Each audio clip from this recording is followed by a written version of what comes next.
Welcome to the house. That is, of course, the Alumni House. My name is Matt. I'm the Quacker.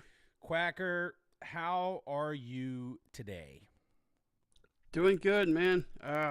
We're in November. It's actually kind of cool outside right now.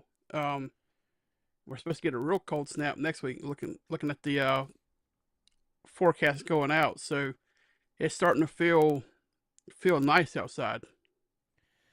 Yeah, so we're in that really weird part of the year in South Carolina where it's too cold for the AC, but it's too warm for the heat. Um, and so I'm kind of in this like strange spot where I just want sometimes I want like sweatpants and a sweater on, and sometimes I want like a t-shirt and shorts on. Um, Mm-hmm. but so I needed to get about 10 degrees cooler because I'm this Jekyll and Hyde thing is freaking me out. Oh, I Um, know. Yeah, we're supposed to but get up to 80 later on in the week. So, and then it's going to drop off like a cliff. So, Yeah, we yeah. will not be getting to 80. I think we might get to 75 or so. But all right, so we got a jam-packed show tonight and not a lot of time to do it. So before we jump into the weekly preview, um, and I hand it over to Quacker for the news and notes, I want to first say welcome back, college basketball. It started in earnest last night, and then there are some games tonight. Now, Quacker and I will not do a lot of discussion on college basketball until the regular season is over. If there's anything of note, we may mention that. Um, but generally speaking, we won't. Other than just to say it's back, we're excited it's back. But with that out of the way, Quacker, go ahead and hit us with the news and notes. Don't know why I said it like that. Sorry. All right, so Hugh Freeze is frozen out at Auburn. He was fired Sunday morning, or sometime Sunday. And the first people to break the news is actually an Auburn burner account who noticed he had changed his tee time at the golf course. So, um, you know, he was hit real hard there, I guess.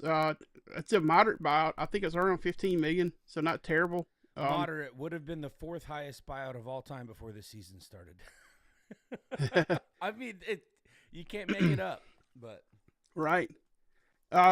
Sources familiar with the situation are saying that LSU has removed the interim tag from Verge Osbury, making him the new permanent AD. So that was a quick move there.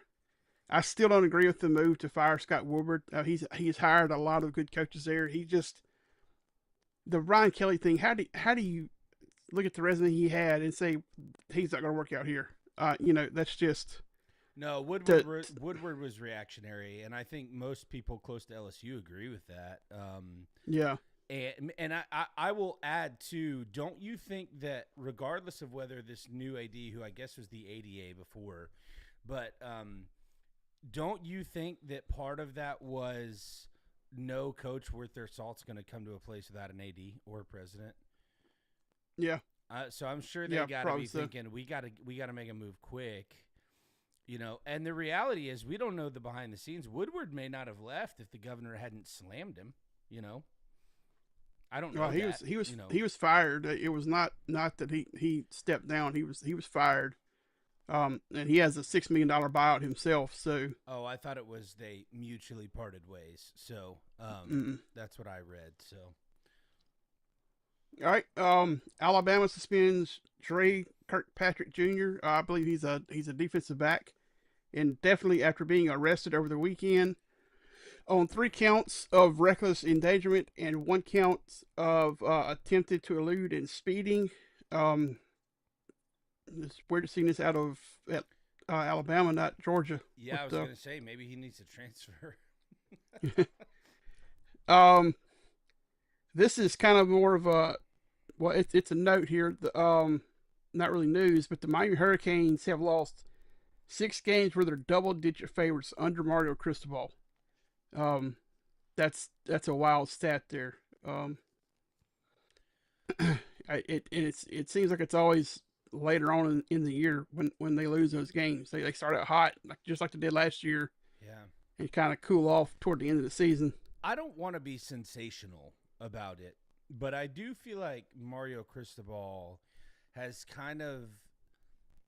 I think he's sort of made his bed as an excellent January to August coach and just an all right X's and O's Saturday coach. Mm-hmm. Now, look, you got to have both pieces to be successful. Dan Mullen is exactly the opposite. Dan Mullen is one of the best Saturday game day coaches you'll ever see, but he doesn't do the Monday to Friday or the January to August very well. Whereas Cristobal is like just the opposite. So you have to have. It's not like it's no small feat to have one of those that you do well, like Cristobal. So I don't want to like slam him, but it seems like you saw this a little bit at Oregon too. But I think you're 2 years in a row. Like Cam Ward, I mean, number 1 overall pick, and they can't make the playoff. Carson Beck, I think most of us, most realistic people felt like he was a step back from Cam Ward, but the team might have been better, Yeah. But Carson Beck has kind of slipped back into his struggles, and I don't want to sit here and say Mario Cristobal is not a good coach. I still think reality is, because of how good he is at everything else, I still think he's a top 10, top 15 type coach. But you got to start wondering, like, unless everything falls exactly right, is he going to get to the mountaintop? Mm-hmm. And lastly, with our news and notes here, the NCAA has sent a letter to Kalshi. It's a company that offers prediction markets on college football and basketball, expressing concerns about the company's commitment to contest integrity and protection of contest participants. So after all the stuff that has come out with the FBI raids and stuff over the last 10, 14 days, with the NBA, and they're talking about even more investigations. The NCAA is, I'm sure, taking an abundance of precautions now to cover themselves and their athletes and coaches. So I've never heard of this company before, but I saw this and I was like, well, this is a smart move on the NCAA's legal department here to try to get a hold of this before something happens. Yeah. Well, and I feel like the NCAA is doing a lot of they're doing a lot of course correction because they know their days are numbered. So, I think I can't help but wonder, if that's a part of it. But all right. So, with that down, we're going to hit many of these as quickly as we can. But let's start in Conference USA. Jacksonville State went to Middle Tennessee State and snuck out with a 3-point win. 24-21. I watched a little bit of this game, but ironically, I don't know if I was just tired or what, but I don't remember a lot of it. I know I had it on and I watched it, but I don't remember a lot about it. Yeah, this is one I don't know that I may have watched a little bit of this one, but I don't remember it. I've had enough happen since then that it's hard to keep up at this point. But in a lot of ways, Middle Tennessee outplayed Jacksonville State, which is concerning if you're Jacksonville State, because Middle Tennessee has won one game and they were 0 for going into the conference, in Conference USA. And Jacksonville State came in undefeated. I don't know if this is a game where they just kind of came in and was overlooking Middle Tennessee or what. But, I mean, they had to score 17 points in the fourth quarter to come out with the win over a team that's struggled mightily all season. So, they get it done, but it's not a good look for your team. If you're a fan of the Gamecocks, you're hoping this doesn't translate, going forward. So here's the thing. I think honestly, it just comes down to everybody's got a game like that every season. Mm-hmm. Sometimes those games wind up biting you, like we saw with Florida and USF earlier this year. But I feel like every team has a game like that this year. Or not this year, every year. So I don't know that there's a lot of concern. If this starts to become a habit, sure. I kind of wonder if this is more of an outlier midweek game. Maybe a little Yeah. tougher to get up for. Excuse me, on the road. So. But I mean, they played quite a few midweek games in a row now, so I don't mean because it's a midweek game. I mean midweek game against the middling opponent on the road, right?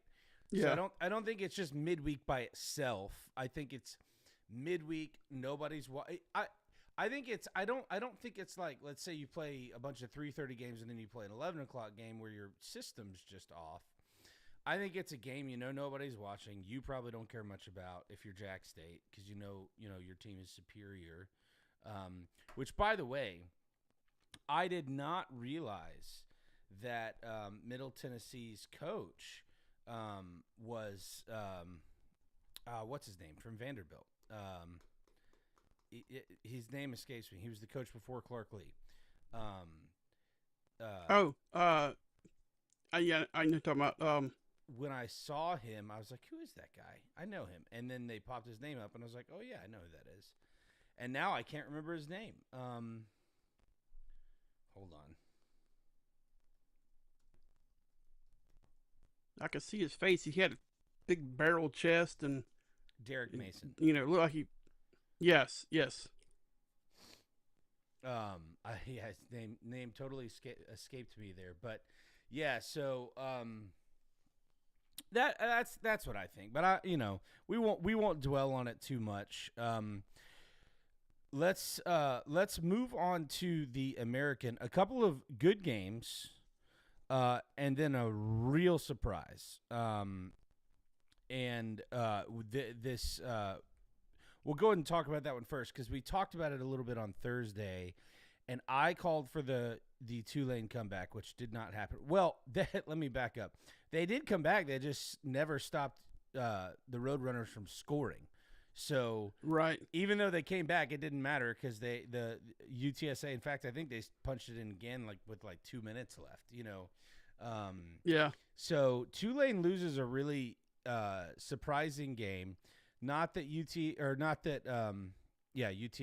All these we just talked about MTSU, so now it's like all these 4-letter ones are messing me up. Yeah, not that UTSA is a slouch, but that's not a game I think most of us expected to turn out the way it did, because that's now Tulane's second loss. Let me pose a question to you, and there may be nothing to this.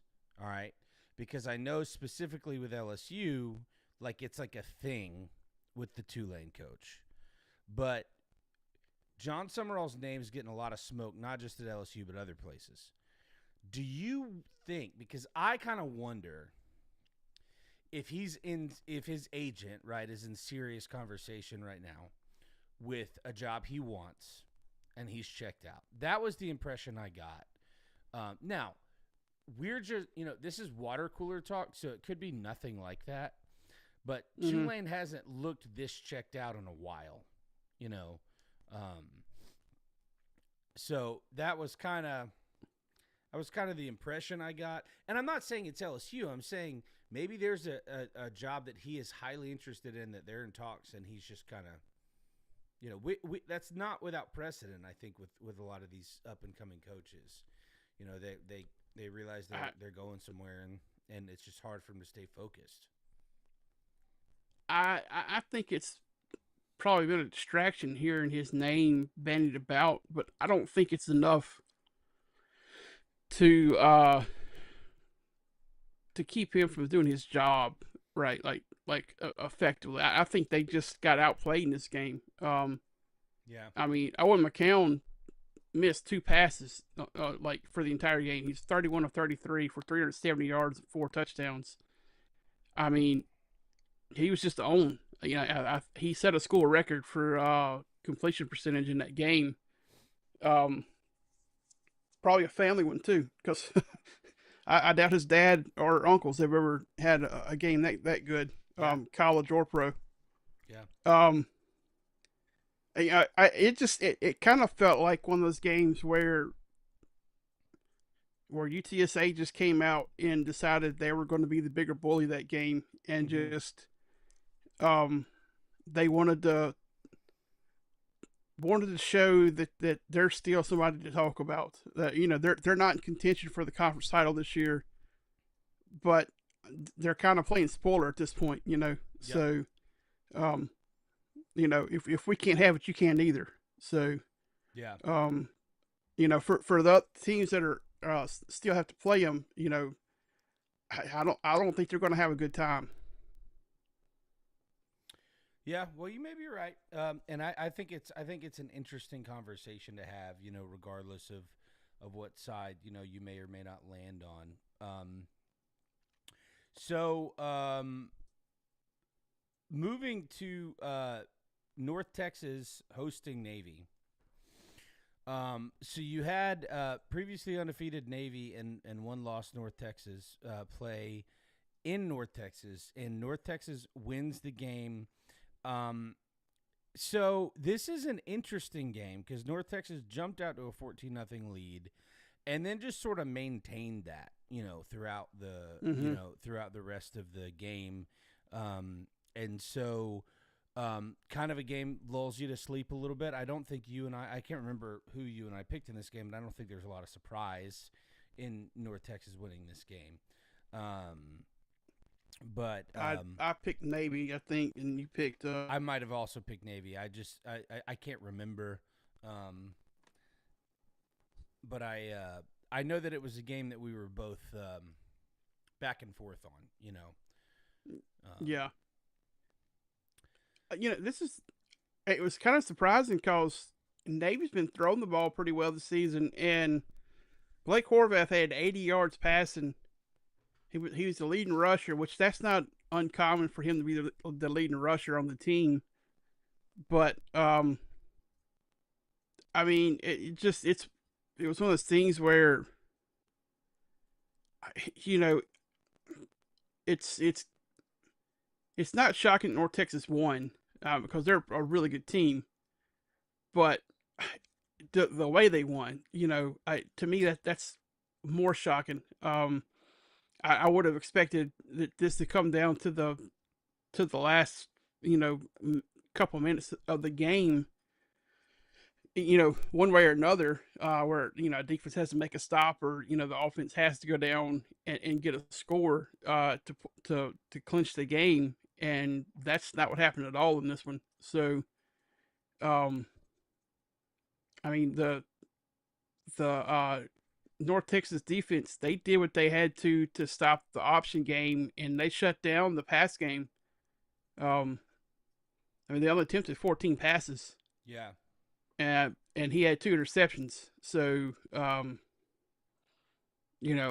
guess at that point they figured we're not doing a good job throwing the ball, so let's just stick with the ground game, and it just wasn't enough. Which I mean, obviously had picked Navy. I would love to see one of the service academies get into the playoff. And this probably will keep them out of the playoff. Yeah, with I don't that think. loss. I don't think. I mean, I think you're right. I don't think that's going to happen this year. It's going to happen though, because both Army and Navy have been. Now, Army's not as good this year, but Navy certainly has been good. Army has been better recently, and as you and I talked about, Air Force has been down for a while, but they're no stranger to being a pretty competitive team. So, Mm-hmm. so it's going to happen at some point. The question is which one and when, Yeah. But staying in that lane, let's move right into Army at the United States Air Force Academy, 20-17, in a game that I was not able to watch. I missed it, and I was a little upset because by all accounts it was kind of a thrilling game all the way to the end.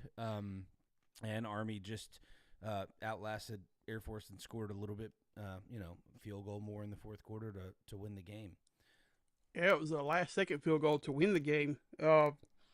Is how they won it. I mean, this is one of those games. I missed it too. I'm not sure what channel it came on, but It was one of Yeah, those where, yeah. The American broadcast is weird because when they're not weekday games, which American doesn't have a lot of weekday games, but they're hard to find.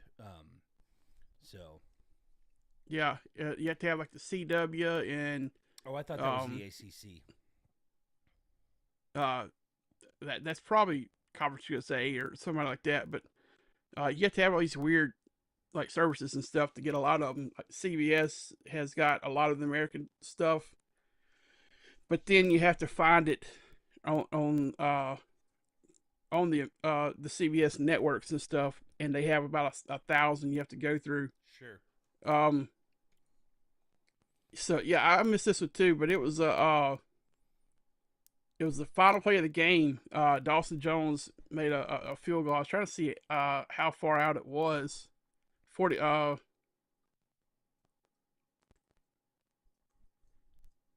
me. Are you looking at a picture of it? No, I was. It was an article that had popped up instead of the actual thing I was trying to find. If you're looking at a picture, it's 17 yards from the line of scrimmage. Add 17 yards was, to the line of scrimmage. And it was a 27-yard field goal. Oh, okay. Yeah. So it was an extra point. Basically, with a little longer, penalty, yeah. But I mean, yeah, these service academies usually those games are very intense. They're very respectful. I would love to go see a game at all three of these academies. I think it'd be awesome to be able to be in attendance at those games, and of course, ultimate bucket list would be the Army Navy game. For sure. I think mean, that's that and Notre Dame Stadium are the mecca of college football. You have to go. I can say proudly that I've seen a game at Notre Dame Stadium. It was 20 years ago, but it was a lot of fun. But I think going to those two, going to wherever they play the Army Navy game that given year, and going to Notre Dame Stadium, if you can say you've done those two things, that's like the Mount Rushmore, I feel like, of college football events.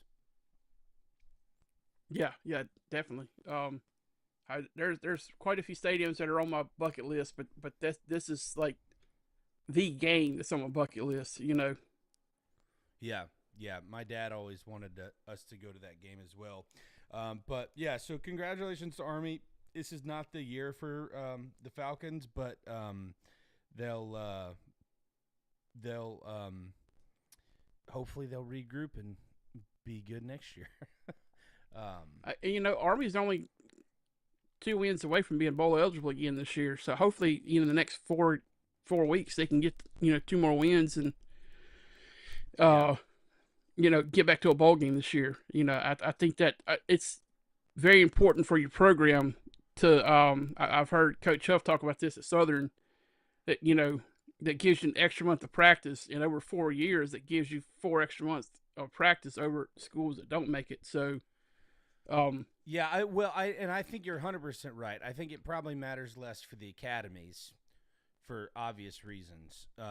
It's still good, but these guys realistically, other than the few outliers who decide to transfer out, which you can do it, but it's complicated. But their future's not in pro sports, so for the most part, yeah. There's a few, but that's what I'm saying. You can do it. Like we saw Robinson do it years and years ago. We saw Skeens transfer out before he graduated. But it's still not like it's not just like transferring from one school to another. Like it's a little less, it's more complicated than that, as you know. So, all right, so let's move on to another game in the Sun Belt. Actually, the only game in the Sun Belt, but another game. So Arkansas State beats Troy 23-10. So what were your thoughts on this one, Quacker? I was really surprised by this one. Arkansas State really kind of dominated this game. They scored 17 in the first quarter and never relinquished control. The quarterback, Jalen Raynor, very efficient passing the ball. he didn't take off and run a lot, but when he did it in the right spots. Like he was not just scrambling to scramble or taking off to run just to do it. It was like when it was like the most efficient time is when he seemed to take off and he would get a first down or get out of a sack and make a good pass. Just he was very effective throughout the game. And I mean, Troy was the favorite going in. They were 6-2, 4-0 in conference play. I mean, Arkansas State they're right there as well. They have the same record conference wise as Troy now. So I mean, this was very important for as far as the conference standings in the West go. It's Southern is the last unbeaten team in the West. They'll play Arkansas State this weekend, so it's a chance for maybe a little bit of separation there, or it could be even more of a cluster at that point. Mm-hmm. So I was very surprised. I flipped over and I saw that Arkansas State was winning. I was like, well, Troy was going to make a comeback, and they could never get anything going offensively. They scored a touchdown late in the fourth quarter, and that was it. So, yeah, just a well coached and well played game by Arkansas State. They're coached by Butch Jones, and he's doing a good job there. Brick by brick. I just always think about that. Yeah. All right. So, we're going to move to the ACC, but we're going to kind of tackle this as a group. Here's the headline. The ACC was bananas this weekend. Bill Belichick and North Carolina got their first win in conference. And they did it against a team that a lot of people thought coming into the season was going to be pretty good and has not been very good at all. And Fran Brown's name is going downhill, and I hate that.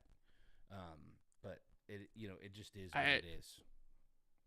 That's unfortunate for Syracuse because it was they had a quarterback that was really good, and he tears his Achilles, and their season has just derailed completely. I mean, they invested a lot of money in that quarterback, and I mean, absolutely. And obviously, I mean, this, it's just, we got to say it. Injuries are part of the game, so you got to figure out a way to deal with that. So Clemson loses another game, meaning they now have played 8 games, and they have 3 wins, which means if you can do math, they have 4 games to get 3 more wins, to get to a bowl. And this was a preseason top 5 team, a team I actually thought they were my preseason favorite to win the national championship. So that obviously is of note. And we're going to circle back and talk about some of these, but I just wanted to hit the headlines on all these because there's some craziness. Florida State wins their first in 11 attempts? They had lost 10 straight conference games. So, and they won big. Now, Wake Forest is a good team. They were favored in this game, but I wouldn't say that they're a great team. But that brings Florida State to 4-4. They're very Jekyll and Hyde. I mean, because they beat somebody last week by one point. SMU. Yep. They beat SMU by 1 point, and then they get destroyed by Florida State, who has really struggled all season. Yeah. So, and speaking of, I'm glad you said that. Speaking of SMU, they took Miami to overtime and beat them. So Miami now has 2 losses. Their playoff hopes seem to be basically gone. They're not gone because of the way the ACC is set up. But on that note, Georgia Tech, the only remaining undefeated team in the ACC, also lost to NC State, who, if you want to talk about Jekyll and Hyde, there's your Jekyll and Hyde. So basically, you have Virginia and Georgia Tech still at the top. Miami is trending downwards. I don't even the reason I brought all of these up together is because I feel like the ACC got together on Friday of last week and they're like, hey, let's just break everything. Because that's sort of what it felt like, looking through some of this. Yeah, I watched parts of the Miami SMU game. I was listening to Josh Pate this morning. He was at that game, and he was talking about he was on the SMU sidelines, and Ken Jennings, the quarterback for SMU, he got hurt during the game. It was something with his ankle, and he was like he could barely stand up and walk. Like he was like laying on the bench. He was trying to like walk on it, could barely stand up. He only missed like 2 offensive plays. He was just a tough kid, and by the end of the game, he was moving around and mobile again. So adrenaline gets going, and things get numb. And so who knows like what his status going forward is.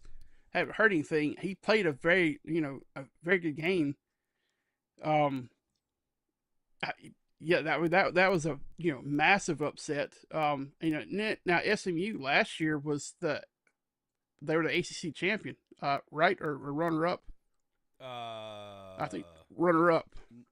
They lost to Clemson. Oh, that's right. At the very end. That's how Clemson got in. Yeah. I was because Yeah. it took me a second because I knew they got into the playoff, but Clemson, because Clemson otherwise wasn't going to make it in. So Yeah. Yeah. And I mean, and they've only lost one game in conference, so they're they once they got into conference, they played very well. Um, the one team we did talk about, Virginia, is the only team that's from the ACC that's in this first playoff ranking that came out tonight. So I didn't look at the ranking. Georgia Tech's not in it at all. No, Wow, no, it's that is crazy. Like I get dropping them. Well, I guess dropping them. They weren't in the original, but Georgia Tech is in it. Georgia's 17. well, not in the top 12. I'm sorry. They're Okay. I thought you were saying they weren't in it at all. I was like, but I'm with you now. yeah, the top 12 was Ohio State, Indiana, Texas A&M, Alabama, Georgia. Well, Virginia's not in the Ole top 12 Miss. either. They're 14. They're 11. BYU is 7. Texas Tech's at 8. Oregon at 9. Notre Dame at 10. Virginia at 11. And Memphis is 12. I have a different ranking than you. And it says College Football Playoff Top 25 presented by All State Week 11 rankings. But it's the same top 10. And then Texas is 11, Oklahoma's 12, Utah's 13. I don't know where that's different. I'm showing it to you right here. I don't know why it's like that. But yeah, that's Yeah, I'm on the ESPN homepage here, or their yeah. college No, I mean homepage, I believe you. and I don't. Yeah, that's Yeah. that's weird.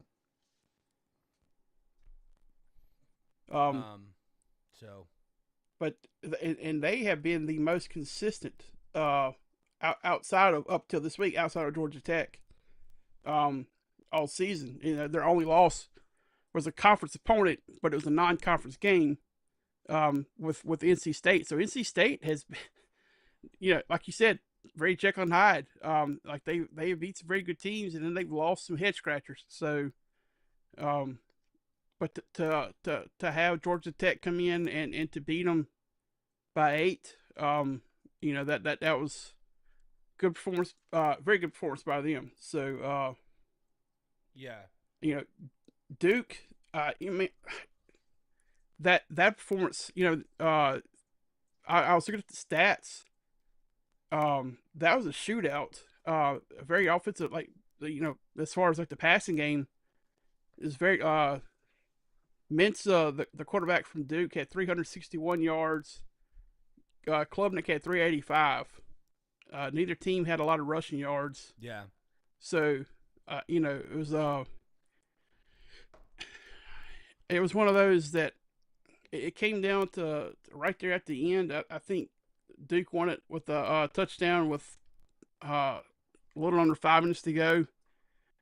But Clemson, it's starting to look pretty bad. This may be, a parting at the end of the season with Dabo, because that's what I thought too. But I was talking to my Clemson friends who know way more about it than I do, and they were saying that they think there's another year, almost certainly. Um, so who knows? I would have trouble seeing Clemson like firing him after the season, but to me it'd almost be like him stepping away. You know, Well, I don't that's know. what I thought, and that was almost the exact conversation I had with a friend of mine, and they were like, "Nah, he's not gonna leave." Now, um, I don't, they just like us, are it's conjecture, um, but yeah, I think it's going to be interesting to see how that all plays out. Um, but hold on one second. All right, so let's move to now the ACC. Tell me what your thoughts were on. Hold on, I've done something to my computer. Okay, there we go.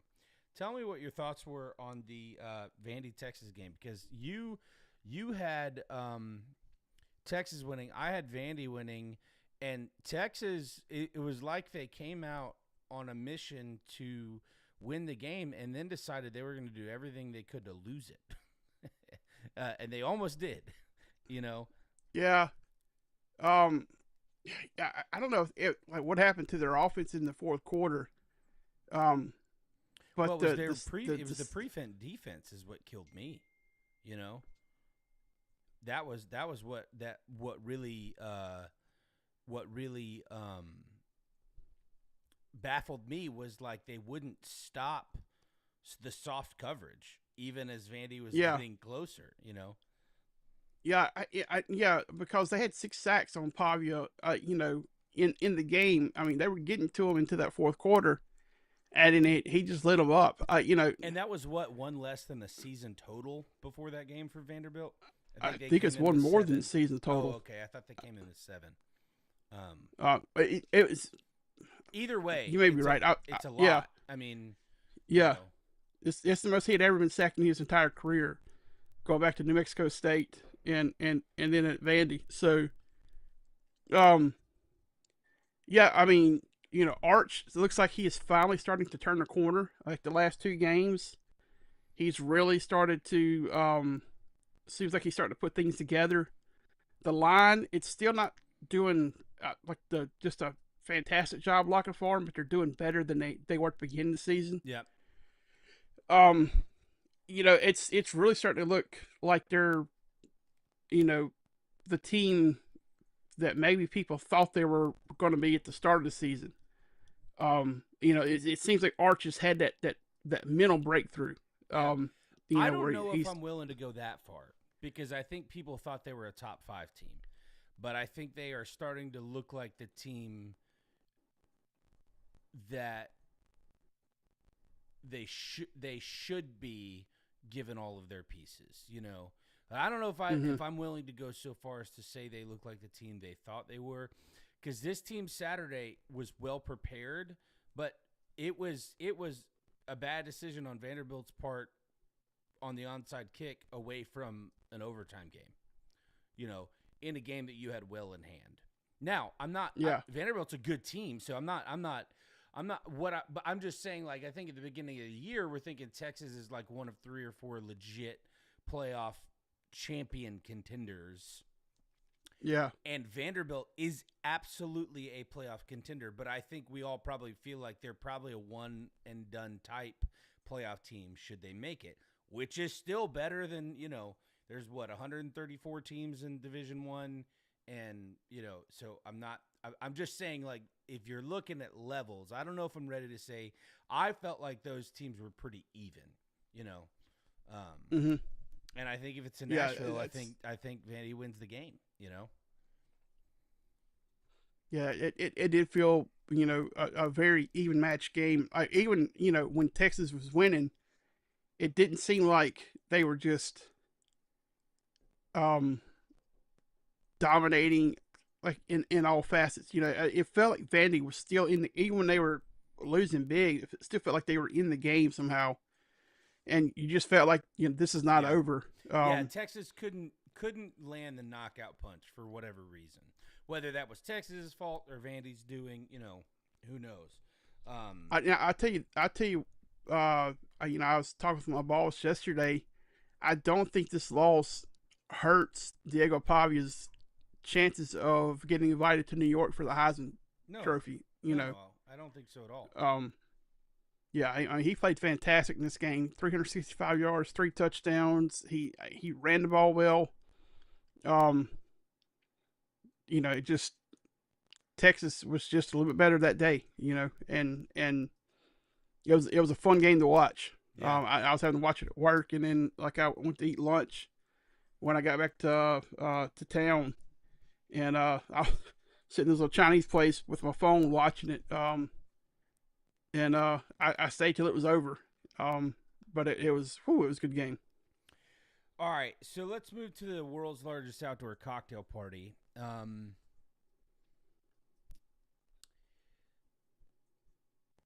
Sort of the thing that we've talked about all year is Georgia good, or are the teams they're playing better than we think? I got to tell you, I think if Florida doesn't play one of the toughest schedules we've ever seen, I think Billy Napier is probably still the coach, and I think that they probably are a 3-loss team. They just picked up their 5th loss, but the A&M game was their worst game of the season, and they lost that game with A&M scoring a garbage touchdown to go up by 3 scores towards the end of the game. Florida's winning this game in the 4th quarter with an interim coach. So Florida's got talent. We know where the issues are. My question is, because Florida now, I mean, their season's done because they technically, I mean, people think this is silly. They still had a shot before this game to make the playoff because they only had 2 SEC losses. And while Alabama and A&M don't look to be slowing down, it was mathematically possible. That's essentially 0 now with the 3rd loss. So I only say that to say, now Florida's got 2 things in mind. Hire a coach, get to a bowl game. They've got Kentucky and Florida State, which are winnable. Then they got to play Tennessee and Ole Miss, which don't appear to be winnable. But they got to win one of those 2 plus the other 2 to make a bowl. So Florida's not the story here. Here's my question. Is Georgia not good, or is Florida just who we thought they were, really good, not quite good enough? Because Florida controlled this game, the whole game. And so it makes me wonder: is Georgia not good? Is this just a rivalry situation? Is it just that Florida's the team we thought they were that's just not quite there? I think it's a combination of factors. One being the rivalry game aspect of it. 2 being Florida is still loaded with athletes. I mean, if Donovan did nothing else, they're Napier, not Donovan, Napier. I went way back on that one in the wrong sport, but it's okay. Basketball started yesterday, so you're yeah.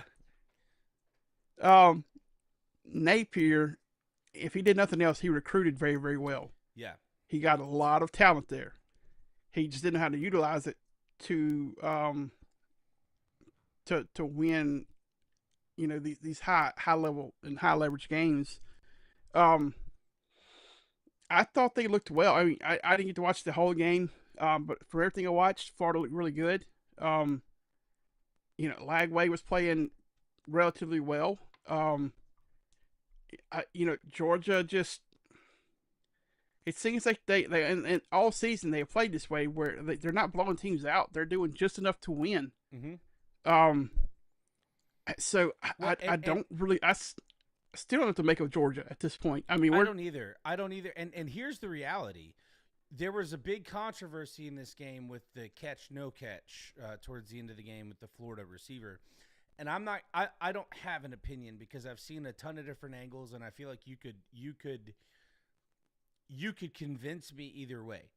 But think about this: if that call is made differently, and I'm not saying that the wrong call was made, but let's say they call it a catch and not an incomplete pass, that's a first down. Florida probably scores because that puts them like within striking distance around the 25 or something like that. And Georgia doesn't do enough to win the game. And that's and what I'm saying is I'm not saying they made the wrong call. I know you know what I'm saying, but I want to clarify. I'm not telling people that the wrong call was made. What I'm saying is it's that close for Georgia. It was a call that could have been made differently. And that's it. You know, I think it should have been made different. I remember that play that you're talking. I've seen it both ways, and I just can't. I can see an argument for both sides. You know what I mean? Mm-hmm. I mean, to me, it like the way the ball bounced. It was in his arms, and it was secure, and then the belly of the ball touched the ground, which it can happen, which can happen. Yeah. You know, Georgia but you is know what I involved mean, in the though. game where there's controversial play Yeah. that's happened every week. You know, especially in the SEC season this year. Yeah. But you know what I'm saying. I'm just saying, like, regardless of what side you Yeah. land on, it's just a hairline call. And that's how close now I'm not screaming conspiracy. I'm just saying one of these is gonna bite them and they are going to lose, you know. Yeah. Yeah. Yeah, no, I mean, you know, I think Florida played very, very well in this game. And me and you had talked about on here that we thought that since Napier was no longer there was a chance they would play better. Yeah. I mean, we have seen several teams this year that have fired their coach, and the next week they've gone out and won the game. Well, to be honest with And you, go ahead. Sorry. the way they were playing, I was like, well, Florida's fixing to continue that trend. I mean, they're going to go out here and they're going to win this game. I thought it was going to be a close one, but I thought that Florida's going to wind up winning by 3. What's interesting is, and I watched this game with great interest, and I felt like Florida, one thing that they did that Billy Napier really hasn't done is Florida controlled this whole game. Now, they got outdone at the end, but I don't know that I necessarily felt Florida just played like wholesale better than Napier, but they played a whole game, which is what I hadn't seen from Napier, you know. Yeah. But anyway, you know, we don't need to talk about it too much. We're talking about a team that's gonna have to fight and claw to make a bowl game versus a team that's top 5 and, you know, almost certainly going to be in the playoff unless they have a collapse. So, all right. So we got 2 more games to talk about. We're going to end it with the Josh Heupel Bowl. But before we do that, man, congratulations to Jeff Lebby and Mississippi State. I know Chad spent some time as a student at Mississippi State before he ultimately graduated from USM. My mom went to Mississippi State. My uncle has a PhD from there. So our roots go deep at Mississippi State. First SEC win since when, Chad? It was did Arnett get one or was it Leach? Yeah, it may have been Leach who was the last one to get one. Yeah. Because I don't remember Arnett winning at any conference games. I think he won one game. I don't remember, and I should have looked that up before I brought it up. But my point in saying all this is, it was a hard-fought game. Of course, they beat Arkansas at Arkansas, 38-35. But just you got to feel good for Mississippi State. Unless you're an Ole Miss fan, you have to feel good for Mississippi State. Well, it's like I don't know who else can. If you're not their rival, you can't hate them for doing this. You know, this is awesome. Well, I guess if you're an Arkansas fan, you could hate them for doing it, but that's, you know. Well, yeah, but even then, you're probably, because Arkansas fans are pretty nice. So you're probably like, okay, well, we'll give you that. You know. You know, I said they need one more win to be bowl eligible, and I just looked at their remaining schedule, and I don't see a win on their schedule because Georgia, Missouri, and Ole Miss are the remaining teams. Wait, you're talking about Mississippi State? Yeah. Well, I'm going to tell you something. I don't know which one it'll be. They will beat one of those teams. Mississippi State has been competitive all year. You know, Mm-hmm. now we know the transitive property doesn't work, but if Jeff Levy doesn't put the ball in the air, they beat Florida in Gainesville. Florida just took Georgia to the wire. Playoff team last year, minus Scatterboo, Arizona State, loses to Mississippi State. It would not surprise me. Ole Miss is the best of that bunch, I think. But Ole Miss also is a rival. It's a rivalry game, you know. Mm-hmm. So that game's going to have some juice no matter what. But if you're asking me if I think Mississippi State could beat Georgia or Missouri, I absolutely do. You know, they almost beat Tennessee. I think they get one of those. Yeah. I mean, yeah, I can see, especially with Missouri, because they got a backup quarterback playing who is probably not anywhere near as good as Pavula. See, I used to say that name fine until you couldn't say it, and now I can't say it. Oh, dude, all right, whatever. Anyway, it's not really Quacker's fault, but we just got through talking about Georgia. You know, they're just doing enough, or there's a controversial call. I could see them messing around and losing a game like this. I really could, because I think Mississippi State's better than most people think. So, all right. So, congratulations to Mississippi State. Bobby Petrino, it's looking more and more. I think a lot of people thought he was almost certainly going to get the job.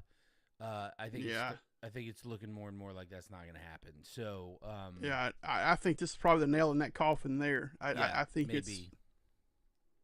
maybe. I mean, you know, obviously the way Bobby Petrino's teams work is you don't have to have a lot of defense, but you have to have a defense, and they haven't been displaying any defense, and so it may be that behind the scenes they're saying, all right, we're going to give you a shot to do this, but you're getting 1 year to get, I don't know, 7 wins or whatever, you know. Some not ridiculous bar, but a fairly high bar. I could see that. All right, so let's finally go to not a huge surprise, because I think Mateer and Oklahoma have been trending upward since the injury and him returning. But number 18, Oklahoma goes to number 14, Tennessee. And Quacker and I know this because we're students of, you know, the history of the game. But one of the most interesting things about this is the first time Quacker and I ever heard of Josh Heupel, it was because he was a Heisman candidate as a quarterback for the Oklahoma Sooners. And they now come into Knoxville, his new home, and they win the game 33-27. You know, I love that Tennessee wears the black and orange a lot whenever they play a game that's around Halloween, but I feel like they never win in it. I could be wrong, but I feel like they lose a lot of those games. Question, is Venable hitting his stride, or is Josh Heupel showing that he is Mario Cristobal? He is a good enough coach to get you top 15, top 10. He can't get you over the hump. Well, I mean, he got him to the playoff last year. Well, I know, but that's not the hump that Tennessee's looking for. I mean, they want to hold up the trophy it's at not. The end, so. But they also played one of the coldest games I've ever seen last year, and they just didn't seem like they were adjusted to it. I mean, that was when Nico the guy at UCLA now, when he had his helmet busted, you know, because his helmet froze and he got hit and it shattered. Heupel, he's a really good offensive coach, and it seems like where they struggle is on the defense side of the ball. Every year they have to win, more shootouts than you would want to have a championship caliber team. I think, Venables, I think he's taking over play calling again. I think he's the on-field play caller for the defense for Oklahoma. Oh, I thought I thought you were talking about offense. I was like, why would he call the offensive plays? But okay. No. That makes a lot more sense. Yeah, so this is a game where both head coaches were calling their respective side of the ball, Heupel calls the offense for Tennessee, and Venables is now calling the defense. And I mean, we've seen what Brent Venables can do. He won 2 national championships with Clemson as the defensive coordinator, and took them to a third when they lost to LSU in 2019. I mean, this Oklahoma team, they're playing pretty well right now. Mateer, it looks like he's bouncing back from that hand injury. I mean, you really can't put this on the offense of Tennessee. Their defense just didn't make enough stops. Joey Aguilar had almost 400 yards passing. If you throw for that many yards, Mateer had 159 yards. Yeah, different style offensively. Offensively, Tennessee outplayed Oklahoma, but Oklahoma was able to put more on where it counts, more on the board. They turned Tennessee over 3 times. They had 2 themselves, but they won the turnover battle in this one. And that's really what made a difference in the game was that because time of possession was almost dead even. But as far as like yardage, first downs, all that stuff, Tennessee was much better. They less penalized. Oklahoma had 11 penalties for 104 yards. If you see that stat, a lot of times there's an L beside your name on the scoreboard, but the turnovers were a bigger factor in this one. So sure, yeah. Well, it's one of those things. I see like the first touchdown Oklahoma score was a 71-yard fumble recovery that was returned for a touchdown. So yeah, yeah. Well, it's was this the game with the shorts with the kicker? Was this? I'm not sure. I think because if this is the game that Kirk was calling, he was like, "I hate these short. Like, why are you wearing bike shorts out here kicking?" Yeah, I'm not sure. Well, yeah, crazy weekend. SEC looks like it's starting to take shape. ACC looks like it's starting to take shape. So, listen, we want to thank you so much for joining us. We are going to get back to our regular schedule starting tomorrow night with this is Alumni House with Southbound, an NFL podcast. And then Thursday we will be back. Words are hard. Sorry, it's after 11 o'clock. I'm tired. We will be back for our Week 11 preview on Thursday. So, Quacker, where can people find the show? You can find the show on Facebook, Instagram, Twitch, all with the username Alumni House Podcast. And you can find us on X at Alumni House Pod.